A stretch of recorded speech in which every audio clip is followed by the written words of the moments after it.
बात करने वाले हैं माता सीता ने श्री राम को मांगे गए एक ऐसे वचन के बारे में, ऐसे प्रेम के बारे में, जहाँ पर माता सीता स्वयं श्री राम को मांगती हैं माँ पार्वती से उस गिरिराज किशोरी स्तोत्र के बारे में, जो कि रामचरितमानस में है। अब श्री राम को पहली बार माँ पार्वती के उपवन में माता सीता देखती हैं। मंदिर के उपवन में श्री राम भी पुष्प तोड़ने आए थे महर्षि विश्वामित्र के कहने पर, और वहीं पर माँ सीता भी आई थी। ऐसे वक्त में श्री राम ने माँ सीता को देखा और माँ सीता ने श्री राम को, सारी सृष्टि जैसे स्तब्ध हो गई उनके लिए। वो दोनों एक दूसरे को देखते रहे। उन दोनों ने जैसे एक दूसरे को उसी क्षण वर लिया और माता पार्वती के पास भागी भागी भवन में पहुंची माँ सीता। इसके बारे में हम इस श्लोक के पहले बारे में यानी कि दोहे में जानते हैं। माता सीता भागती भागती श्री राम के लिए वहाँ पर जाती हैं और माँ सीता भागती भागती श्री राम को वरने के लिए वहाँ जाती हैं और माँ पार्वती के चरणों में गिर मंदिर में माँ पार्वती के मंदिर में जाकर माँ पार्वती के चरण पकड़ती हैं और रोते हुए कहती हैं,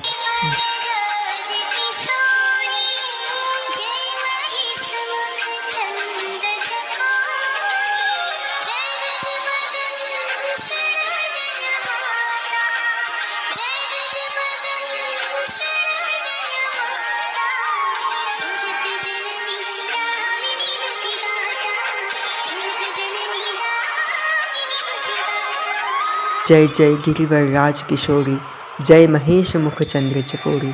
यानी कि हे राजा हिमालय की पुत्री, हे शिव की अर्धांगिनी। पर एक बात सबसे ज़्यादा गौर करने वाली है, जय जय गिरिवर राज किशोरी, जय महेश मुख चंद्र चकोरी। यानी कि जिन्हें भगवान शिव भी देखकर मुस्का देते हैं। यानी कि भगवान शिव के चेहरे पर मुस्कान भी तब आती है जब माता पार्वती को देखते हैं। इसके बाद माता सीता कहती हैं,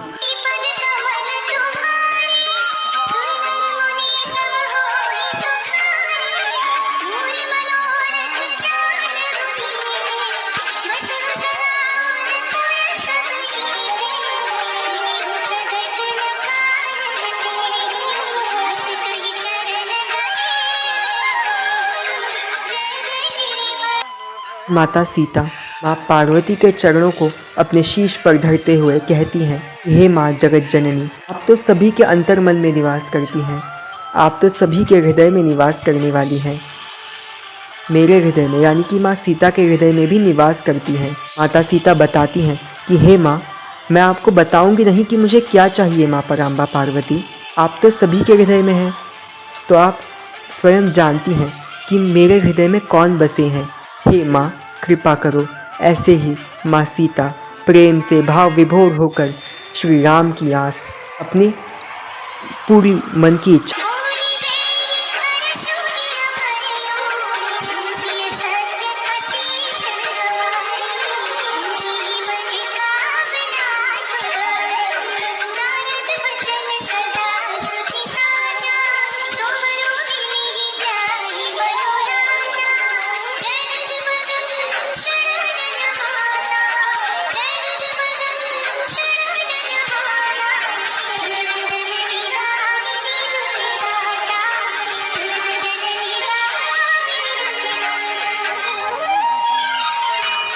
स्पष्ट न करते हुए माँ सीता माँ पार्वती से श्री राम को मांगती हैं।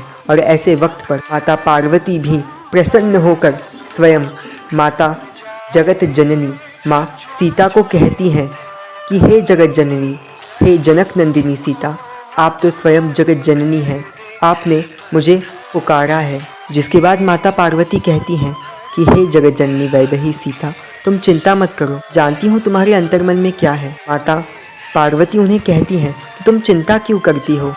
नारद मुनि ने भी ये बात कही है कि तुम्हारे वर तो वही बनेंगे। माता पार्वती कहती हैं कि नारद के वचन कभी झूठ नहीं होते, और वैसे ही नारद ने तुम दोनों के बारे में भी बताया है। यहाँ पर गौर करने वाली बात यह है दोस्तों कि माता पार्वती नारद जी के वचनों को सच बताती हैं, और हम सभी तो जानते हैं कि भगवान शिव और माता पार्वती की प्रेम कहानी में भी नारद मुनि का कितना बड़ा हाथ रहा था। नारद मुनि ने ही माता पार्वती को भगवान शिव की तपस्या करने के लिए कहा था। उन्हें ये आशीष दिया था कि स्वयं भगवान शिव ही उनके आराध्य, उनके नाथ बनेंगे। यहाँ पर गौर करने वाली बात ये भी है कि माता सीता भी अगर नारद मुनि का उच्चारण करती हैं तो यहाँ पर माता सीता ये बताती हैं कि जैसे माता पार्वती ने भगवान नारद की बात को सच मानते हुए भगवान शिव को अपने पति के रूप में पाने के लिए तपस्या की, हे माता वैसे ही मुझ पर कृपा कर मुझे मेरा मनवांछित वर यानी कि स्वयं श्री राम को माँ सीता मांग होती हैं। तब माता सीता माता कृपा कर मुझे मेरे मन के श्री राज दे। तब माता पार्वती माता सीता कहती हैं कि हे माँ जगत जननी, मैंने तो आपको स्पष्ट बताया ही नहीं है माँ कि मेरे मन में कौन बसा है। कृपा कर मुझे एक बार स्पष्टीकरण दीजिए कि आप के बारे में कह रही हैं। तब माता पार्वती स्वयं कहती हैं, माता पार्वती कहती हैं, मन जाहि राजेउ मिलहि सोवर, सहज सुंदर सावरो, करुणा निधान सुजान सोवर, स्नेह जानत राव। और ऐसे ही माता सीता से माँ पार्वती कहती हैं कि उन्हें तो वर वही मिलेंगे। और उसके बाद भी जब श्री राम स्वयंवर में धनुष तोड़ने आते हैं तब माता सीता मन ही मन भगवान श्री गणेश, भगवान शिव और माँ पार्वती का आवाहन करते हुए कहती हैं कि हे माँ, शिव धनुष तो केवल श्री राम ही तोड़े। और ऐसा ही होता भी है, श्री राम माँ सीता को वर्ण कर। इसीलिए इस वीडियो के अंत में मैं भी यही कहूँगा कि हे माँ पार्वती, हे माँ गिरिजा, हमें भी स्वयं श्री राम का आशीर्वाद प्राप्त कर हमारे हृदय में केवल श्री राम निवास करें, ऐसी ही मैं कृपा चाहता हूँ।